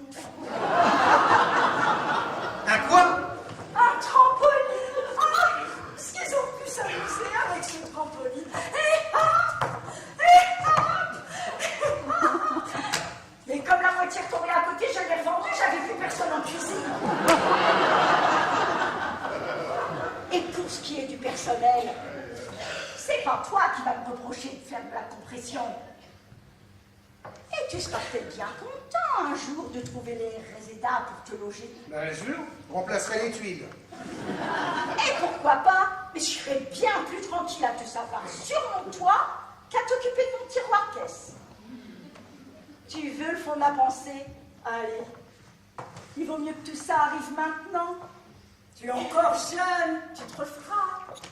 Et moi, je pourrais m'acheter une autre résidence. Mais réfléchis, imbécile. Et les résédas, c'est une pointe pour la soif. Bah voyons, t'as fait tout ça en pensant à moi. À moi pour tout de suite et à toi pour demain. Et si j'avais pu te piquer encore un petit peu plus d'argent pour le planquer, eh ben je l'aurais fait. Eh ben justement, il y a une chose qui n'est pas claire. C'est cher une résidence. Même en piquant pendant 10 ans dans mon portefeuille tous les mois, t'as pas pu te lâcher toute seule. C'est vrai. On t'a aidé. Oui. Qui ça, une banque? Non. Alors qui? Ta femme. Fabienne? Oui. Et elle a ouvert une boutique frisson au rez-de-chaussée des résédas. Des froufrous pour les plus de 80 ans. Et ça marche.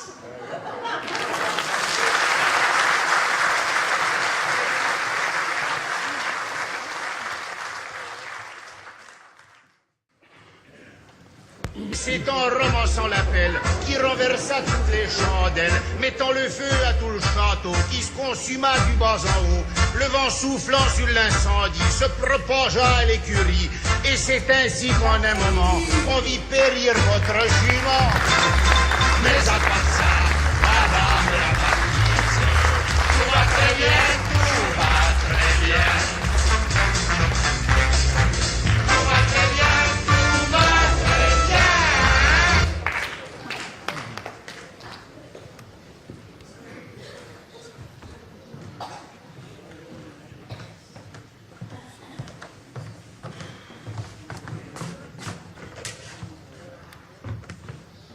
Ouais, le téléphone n'arrête pas. Bah, tu parles.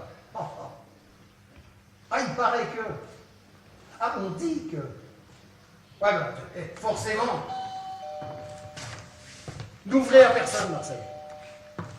Ouais, le répondeur. Ouais. Prévenez le staff que je passerai pas au bureau cet après-midi. Non, week-end prolongé. Non, vous ne savez pas, et c'est moi qui vous rappellerai. Marcel, quelle heure est-il? Il est 15h30, monsieur. Eh, dans 2 heures je saute, ça c'est déjà. Monsieur, il y a une madame Katharina Picot en bas. Madame Picot? Oui, elle hurle dans l'interphone. Monsieur Leclerc. Mais monsieur Leclerc n'est pas là, madame. Si, il est là, je le sais. Pou, pou, pou, pou.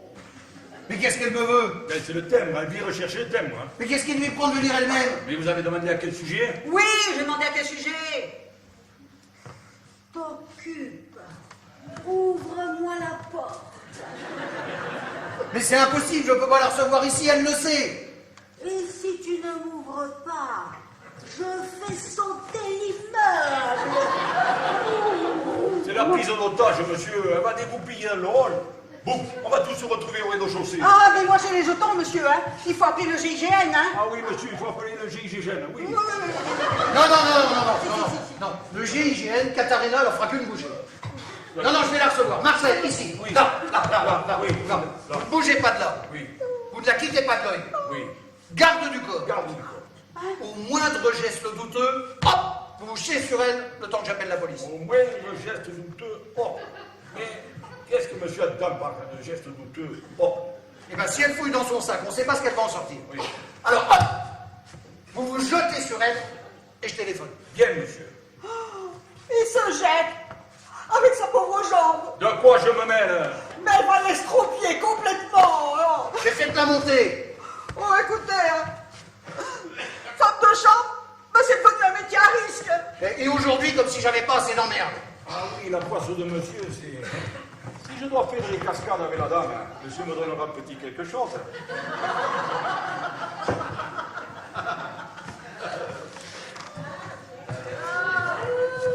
Bien entendu.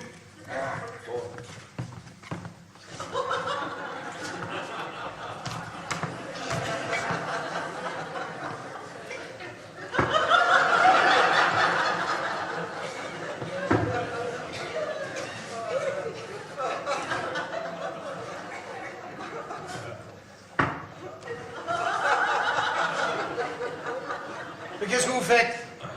C'est pour éviter d'être bloqué comme hier, monsieur. Je ne serais pas utile à monsieur. Si madame revient pendant que je suis en cascade, je dis quoi, comment? Eh bien, vous dites bonjour. Oui. Hein, et puis on va faire court. Vous avez le temps. Oui, monsieur. Madame Catarina Picot. Mi fa piacere di vedervi, mio caro. Que dit madame? C'est du Corse. Elle dit qu'elle est ravie de me voir. Il faut toujours cette tête-là qu'à 10 heures. Mais moi aussi, Katharina, ça me fait très plaisir de te revoir. Ça saute aux yeux. Permets-moi de te présenter mon ami Lorion, professeur de karaté. À la retraite, Ah oui. mais toujours vaillant. Ah oui. Ne prends pas pour une conne. C'est le maître d'hôtel. Qu'est-ce que je dis, monsieur? Bon, qu'est-ce qui t'amène? Je viens pour mon timbre. Marcel, rendez-lui le timbre. Non, je suis pas venu pour que tu me le rendes. Je suis venu pour que tu me le paies. Mais j'en veux pas de ton timbre. Ah bon? Tu as changé d'avis? Mais qui t'a dit ça? Tu le voulais hier, le timbre, puisque tu as forcé Anita de le laisser pour soi-disant le faire expertiser, comme si on était des escrocs. L'injure. Mais c'est pas vrai. Mais qu'est-ce que tu veux que je fasse d'un vermillon? Je me doutais du coup, je te connais, capable de tout. Marcel, je vous en prie. Si je peux me permettre, madame... si- Vous, Oui. à l'office. Oui. Marcel, là. Là, pour... Hop, si. Non. Eh bien, puisque tu l'as voulu, le timbre, tu vas le garder. Et tu me fais un chèque tout de suite, pendant que je suis en double fil. Et tu ne traînes pas. Jamais. Non mais, Marcel, raccompagnez madame. T'as inventé ça pour me fourguer le timbre. Attention à ce que tu dis. Que toi, tu traites les autres de menteurs, feu du culot. Parce que toi, tu passes ta vie à mentir à tout le monde. Le mensonge, tu en as fait un outil de travail, un moyen de production. Et t'es pas venu ici me faire une leçon de morale non plus. Et à moi, tu ne m'as pas promis à moi quelle promesse tu m'as faite quand tu venais dans mon studio, rue de Clichy, pédalé, déguisé en Bernardino. Monsieur, hop. Non. Et que tu faisais croire à ta femme que tu faisais le tour de Longchamp avec Drucker. Que tu allais divorcer pour refaire ta vie avec moi. Tu me l'as pas promis, ça? Juré? Ah, peut-être. Mais les circonstances, hélas, ne m'ont pas permis de réaliser ce rêve enchanteur. Hein. Alors j'en ai souffert autant que toi. Crois-moi, Marcel. Hop. Non, Marcel, c'est pas là. Non. Je vous ai déjà parlé de mon rêve enchanteur. Le rêve enchanteur? Ah oui. Alors, le rêve enchanteur de monsieur, c'était d'aller vivre sur l'île de Beauté. Alors, le matin, dans sa matinée, une petite sieste après le repas de midi, encore un petit coup, là, vers les 4 heures. Et le soir, avec les camarades, boum, une gendarmerie. C'était ça, le rêve enchanteur de monsieur. Voilà, alors calme-toi, reprends ton timbre. Non, tu ne me le rends pas, tu me l'achètes. Ou je passe le contrat à Tino. Et Tino, lui, il tient ses promesses. Quand il a dans la tête de punir quelqu'un, il punit. Tu connais son cursus, à Tino. Mais tu ne connais pas sa Twingo. Et tu sais comment on l'appelle au pays? La gâchetta. Ah oui, traduit, monsieur. Alors si tu veux rester en bonne santé, tu gardes le timbre. C'est une bonne affaire et tu me le paies. C'est une menace? Parfaitement, c'est une menace. Tino vengera l'honneur de la famille. Mais qu'est-ce que la famille a à voir avec le vermillon? Ce n'est pas seulement le vermillon qui vengera Tino. Rappelle-toi le boulevard Raspail. Et quel boulevard Raspail? C'est sur le boulevard Raspail que tu m'as dit que tu ne voulais plus me voir et que tu m'as abandonné en plein midi sur le trottoir à la sortie des bureaux comme la dernière des dernières. Et ça, Tino, qu'on plaque sa sœur et qu'en plus on vole un timbre, il ne pardonnera pas. Ah, mais je ne le savais pas, ça. Monsieur ne me l'avait pas dit, ça. Qu'il avait abandonné cette pauvre enfant sur le trottoir en plein midi, sur le boulevard Raspail, et la sortie des bureaux comme la dernière des dernières. Oh, mais monsieur, mais comment peut-on? Eh bien, ça va, hein? Je lui ai rien volé, je ne l'ai pas abandonné. Boulevard Raspail, je lui ai simplement expliqué devant 500 personnes qui partaient déjeuner que je ne pouvais pas aller travailler à Ajaccio. Ah, bon. Oui, je sais, tu méprises la Corse. Ah non, vous n'allez pas croire ça, non. J'aime la Corse. Monsieur aime la Corse. Et surtout Ajaccio. Ah oui, surtout Ajaccio, oui. Marcel, combien de fois? Oh là là, souvent, monsieur me disait, ah, Ajaccio. Et pas seulement Ajaccio. Ah non, pas qu'Ajaccio, monsieur me disait souvent, ah, Capri. Ah non, monsieur me disait, toute la Corse, madame, toute la Corse. Mais j'ai mes bureaux rue Lafayette dans le 9e arrondissement. Et alors, on a le fax en Corse et maintenant Internet. Alors quand on aime, on faxe ou on met. De toute façon, c'est parti. Si tu n'achètes pas le timbre, c'est la vendetta. Tu vas te retrouver baignant dans ton sang. Mais tu dis n'importe quoi, Pitino, c'est plus ce qu'il fait. C'est démodé la vendetta. Démodé la vendetta? Alors tu te fous de nos traditions? De nos coutumes locales? Ah, pas du tout, pas du tout. Tu vas bientôt dénigrer notre musique polyphonique? Ah non, monsieur ne fera pas ça. Non, ça commence à faire long. Marcel, rendez le timbre, accompagnez madame. Oui. Tu me fais jeter à la rue? Mais arrête, Katharina, on te jette pas, on te raccompagne. De force? Oui, si nécessaire. Si c'est nécessaire, on le fera. Et tu sais qui va faire ça, hein? Tu sais qui va faire ça? Bruce Lee? Vous, le karatéka, là? Oui. Je vais vous donner un conseil. Oui. À partir de 7 minutes, évitez de suivre ce monsieur dans ses déplacements. oui. Une rafale, c'est vite parti. Oui. On saupoudre, il y a toujours du déchet dans l'entourage. Alors le déchet dans le rafale, ça va être moi. Mais Katharina, tu parles pas sérieusement. Pour Tino, il s'agit plus de repousser l'occupant, c'est tout à fait défendable. Mais la vendetta, c'est le crime pur et simple, et ça c'est interdit, ils n'ont pas le droit. Toi et tes frères, vous êtes au courant, tu seras accusé de complicité, mais réfléchis, c'est la prison à vie. La prison, mais qu'est-ce que tu peux dire comme bêtise? Tu lis les journaux? Oui. Tu sais combien il y a de meurtres inexpliqués dans le sud de la France, chaque semaine, depuis 10 ans, sans compter le département des Bouches-du-Rhône, parce que là, on ne peut plus suivre. Non. Une trentaine. Mais tu seras le premier meurtre inexpliqué en Ile-de-France. Ah, je suis très touché. Mais enfin, pourquoi tu chipotes tant? Avec tous tes millions, mon timbre ne fera pas un trou dans ton budget. Eh ben, en ce moment, j'en ai un peu moins que d'habitude. Hein, alors, et puis va-t'en, parce que ma femme pourrait revenir. Ah, je m'en fous. On papotera en prenant le thé et j'ai un sujet de conversation. La Colombie! Maman, je t'ai déjà dit 100 fois de téléphoner avant de monter. Ma mère, une amie. Madame, excusez-moi, j'ai 2 mots à dire au gamin. Je viens d'aller t'acheter un billet d'avion pour la Colombie. Tu pars en Colombie? De quoi je me mêle? Oui, parce que là-bas, en Colombie, au milieu des autres réfugiés français, il se sentira moins seul. Il pourra ouvrir une petite guinguette, comme ça se fait maintenant. Mais on ne prendra pas mon enfant. Maman, je t'en prie. Et pourquoi il irait se réfugier en Colombie? Il a des ennuis, le gamin? Maman, descends chez toi, j'irai te voir tout à l'heure. Des ennuis? Complètement ruiné. Vous appelez ça des ennuis? Ruiné? Mais croyez-moi, tant que je serai vivante, il jouera pas de la guitare. On déménage. Qu'est-ce que j'entends? Tu es ruiné? Mais non, une mauvaise passe, c'est tout. Ah bon? Il te reste quand même de quoi me payer mon timbre. Payer un timbre? Il a même plus de quoi se payer l'enveloppe pour le coller dessus. Non, mais vous vous foutez de moi, là, tous les deux. Non, elle a raison. Vendetta ou pas vendetta, tu ne tireras pas un rond de moi. Ici, la situation est désespérée. Dans moins de 2 heures, je voudrais plus un centime. Alors, quand t'as ton timbre, va le vendre dans une maison spécialisée. Je peux plus rien pour toi. Je peux plus rien pour personne. Mais dans une maison spécialisée, on me donnera le quart de son prix. Je ne sauverai pas le pavillon de ma sœur. Si je peux me permettre, j'ai une idée qui pourrait peut-être arranger tout le monde. Madame doit savoir que monsieur a été honteusement trompé par monsieur Bougitrou. Trahi. Trahi par monsieur Bougitrou. Si monsieur Bougitrou avait acheté Tétinou comme il avait promis de le faire, monsieur aurait aujourd'hui suffisamment d'argent pour vous acheter une collection de vermillons de toutes les couleurs. Là.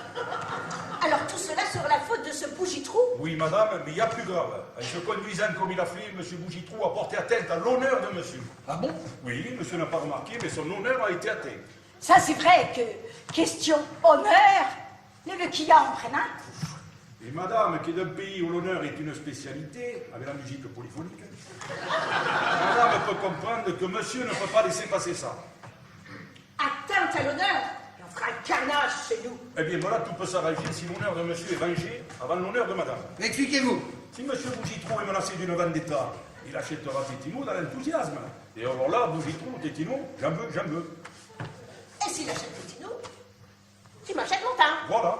Eh, menacez Bougitrou? Mais vous êtes fou? Monsieur, il est 15h45. Si monsieur Tino va tout de suite chez monsieur Bougitrou, à 18h, le chèque de monsieur Bougitrou est sur le bureau du PDG, l'option est levée. La violence sur Bougitrou? Voilà, violence. Jamais. Non mais vous vous rendez compte de ce que vous me proposez? C'est plus des affaires, c'est du grand banditisme. Hé, c'est pour moi que tu dis ça? Ah non. Toi, tu obéis à une coutume locale. Mais ici, sur le continent, c'est pas pareil. Il y a des limites à pas dépasser. Hein? Plutôt la ruine. Comment ça, plutôt la ruine? Ah, monsieur n'a plus sa tête. Et mon timbre, avec quoi tu vas me le payer ici, sur le continent? Ah, tant pis pour ton timbre. Madame peut-elle prêter monsieur Tino à monsieur pour venger l'honneur? Ah, mais je veux bien prêter Tino, mais il me faut au moins l'accord du déshonoré. Jamais. Ah, mais s'il hésite, c'est qu'il est comme son père. Il a un bon fond. Et voilà, le drame de monsieur, c'est qu'il a un bon fond. Mais non, j'hésite pas. Mais vous allez bientôt me proposer d'attaquer un fourgon postal. Puis pourquoi pas de fil en aiguille, on va monter un gang. Un gang? Mais moi, avec ma pauvre jambe, s'il faut courir, ça m'intéresse pas. Hein. Eh ben vous ferez le guet. Hein? Bon, une supposition. Une supposition. Que je lâche Tino sur Bougitrou. Et pour obtenir la signature immédiate de Bougitrou, il faut qu'il le rencontre, qu'il aille chez lui. Mais aucun problème, monsieur n'a qu'à donner l'adresse de monsieur Bougitrou à madame, qui va l'envoyer à Tino. Voilà, et magne-toi, je suis garé en double fil. Et vous pensez que Bougitrou va se laisser faire? Non mais ça va pas s'ils se sont menacés. Il fait le 17. La police rapplique. Occupé. Quoi occupé? Ben le 17, c'est toujours occupé. Ça, c'est vrai. J'ai une copine qui a appelé la police pendant qu'on voulait abuser d'elle. Le type était parti. Elle était encore en attente musicale au bout du film. Et qu'est-ce qu'il jouait? La 9e de Beethoven. Oh là là, mais c'est l'hymne à la joie. Quel manque de tact. Non, je peux pas faire ça à Bougitrou, c'est la reine des salopes, mais quand même. Ah oui, il a trimballé monsieur pendant des mois, comme si monsieur c'était pas le plus grand, le plus fort et que tous les autres c'est rien que des coques. Celui qui ferait ça à Sanchetti, on le retrouverait mort, en morceaux. Un Bonifacio, l'autre à Calvi. Et c'est ce qui va t'arriver si tu ne te décides pas. Puisque l'honneur de Luquillard est en jeu, mon fils, tu dois agir. Faut pas que tu laisses ton bon fond prendre le dessus, c'est tout. Ah, ça, madame, a les hommes. Dans l'immédiat, on a seulement besoin du dessus, du fond de monsieur. Et si le canard enchaîné apprend ça? On le fera taire, ton canard. Ah, ce sera la chasse au canard. Et qu'est-ce qu'il faut qu'il fasse exactement? Oh, presque rien. Faut que je fasse braquer Bougitrou par le frère de madame pour qu'il achète les biberons. Ah bon? Ben, c'est une nouvelle méthode de vente, madame. Et Sylvain, C'est plus fort que la redoute. Il n'y a plus de catalogue. Tu achètes ou je tire? D'ailleurs, Sylvain, c'est bon, il pourra m'acheter mon teint. D'ailleurs, dans ce coup-là, c'est pas toi qui braque, toi, c'est le cerveau. Mais oui, monsieur, c'est le cerveau. Alors, mon petit, y a pas à hésiter, braque! Non. Mais braquer, c'est pas tirer, monsieur. On peut braquer sans tirer. Faudra seulement demander à monsieur Tino d'exercer la pression sur monsieur Bougitrou pour le rendre enthousiaste. C'est tout, on m'en parle. Ouais, c'est une forme de grand banditisme allégé. Voilà. Alors, donne-moi l'adresse de ce Bougitrou pour que j'envoie Tino exercer la pression. Non, parce qu'il y a autre chose. Quoi encore? Fabienne, Ta femme?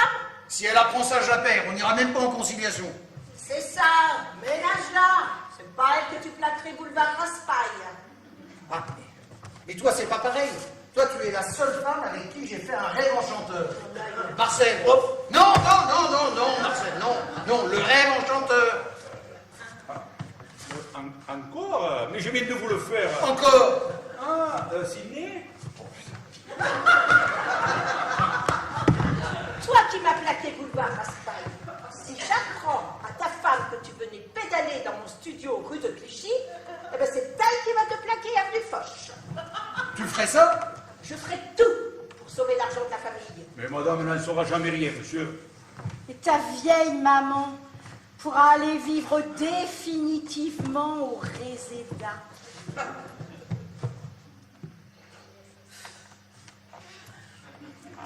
Ah, si maman peut partir vivre définitivement au Réséda. Ah oui, c'est la maman de monsieur que nous dit notre peut partir et vivre définitivement dans la Creuse. Hein. Ah, monsieur ne peut pas nous priver de ça. Enfin, je veux dire, monsieur ne peut pas nous priver puisqu'il est la chair de madame. On ne peut pas priver. Dans la creuse. Vous me placez sur le plan amour filial.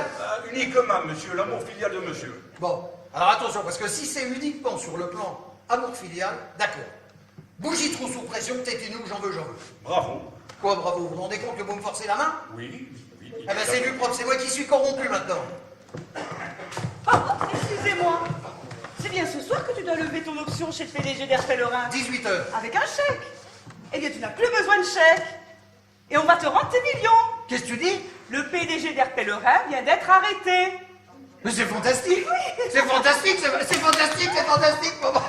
Maman. Alors ça s'arrange pour mon timbre? Mais bien entendu. Fabienne, permets-moi de te présenter Madame Picot. Madame Picot, Madame Le Tillard, mon épouse. Madame. Voilà, bonjour madame. Hop. Madame Picot de Livry-Gargan est philatéliste. Et j'avais promis de lui acheter un timbre. Eh, je vais vous faire ton chèque. Alors, comme ça, mon mari achète des timbres. Oui. C'est nouveau. Et vous habitez Livry-Gargan. Vous avez eu raison de déménager. C'est bien moins pollué que dans le haut de la rue de Clichy, où vous habitiez l'année dernière, non? J'en déduis que vous êtes au courant. Oh, je suis toujours au courant de tout. Et vous, ici, sur le continent, vous laissez faire? Alors, je laisse faire parce que je m'en fous. Vous êtes sa 25e aventure depuis nos fiançailles. Je ne m'inquiète plus depuis longtemps. Je veille seulement à ce qu'il ne couche pas avec les femmes de chambre parce qu'on a un mal de chien à en trouver. La 25e. Oui, mais vous êtes la première qui réussit à lui vendre un timbre. Tenez, attendez seulement quelques jours avant de le remettre en banque. Parfait. Je vous laisse. Au revoir, madame. Madame. Au revoir, monsieur. Eh, je vous raccompagne. Ça tombe bien. La 25e, j'ai 2 mots à lui dire.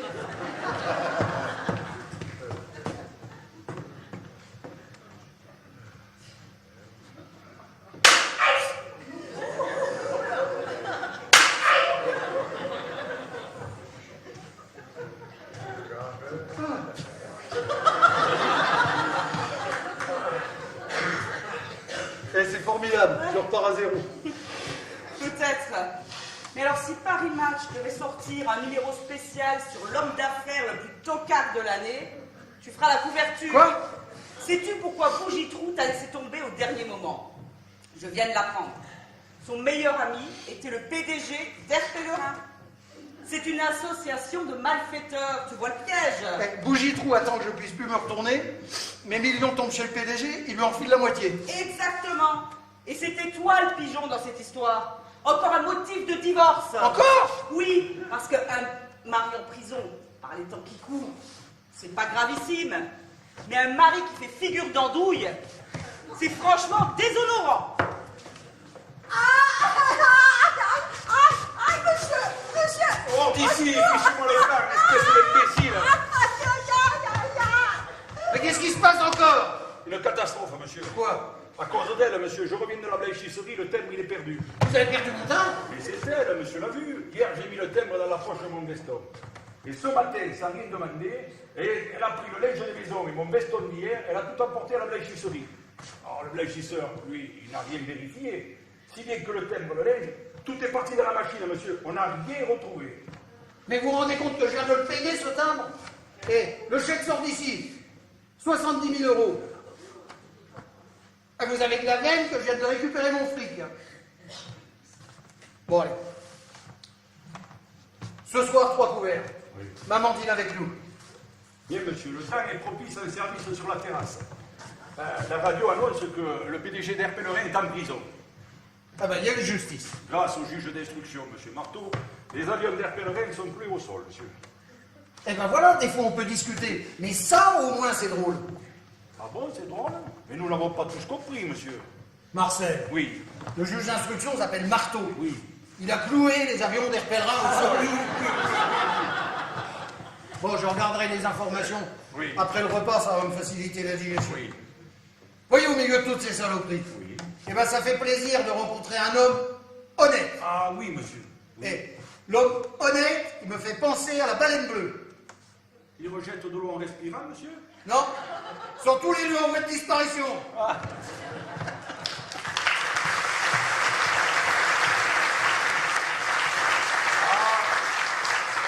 L'humour de monsieur. C'est fou ce qu'on s'enrichit à vivre auprès des gens comme monsieur. Ah, j'oubliais. Je voulais vous demander, dites, vous savez combien il vaut ce timbre-là?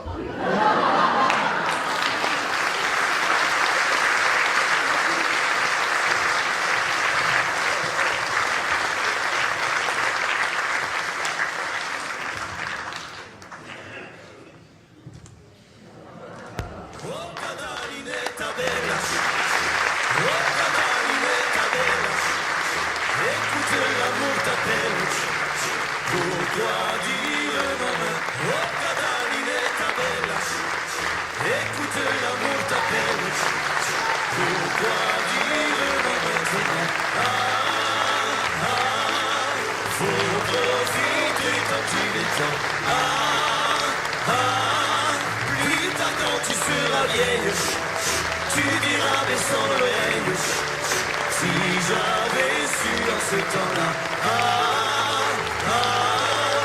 Oh ma belle Cataline,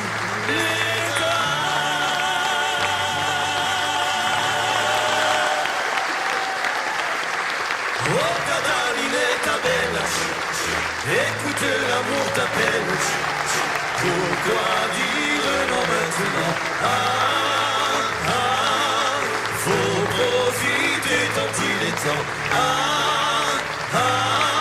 Plus tard quand tu seras vieille, tu diras baissant l'oreille, si j'avais su en ce temps-là. Oh ma belle Cataline.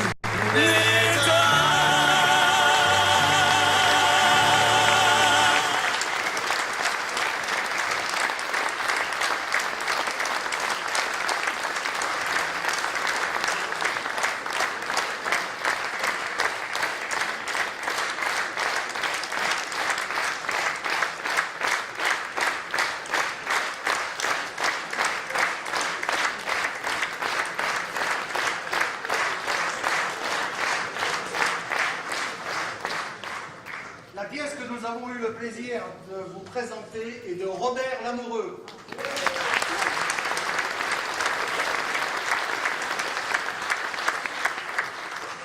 À la technique, là-haut en régie, Alain Naslo et Pierre Lahaye.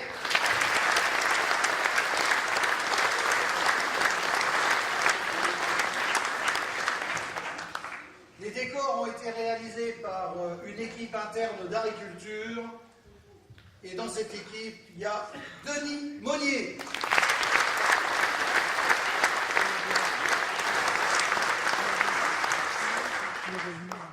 La fresque a été réalisée par Francis Nègre.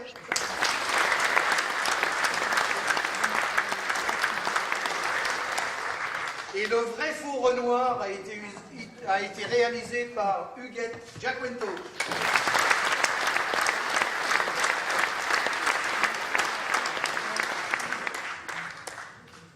Ils nous aident à passer les entr'actes. Ce sont un peu nos maîtres du temps. Noël, Marie.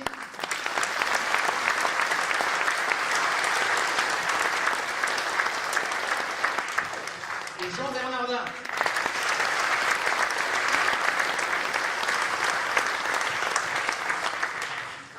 Avec dans le rôle de maman, Monique Malatesta.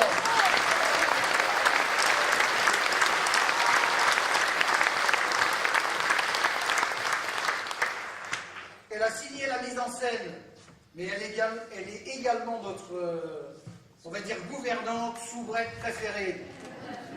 Jocelyne Rivera.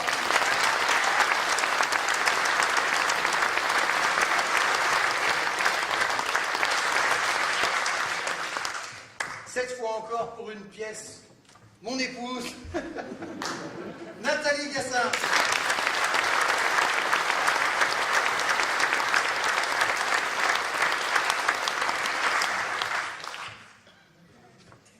de composition.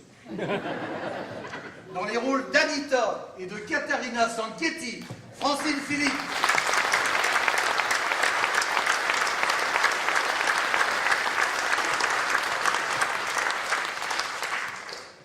Dévouée et honnête, comme devrait l'être un majordome qui se respecte, Serge Arcas.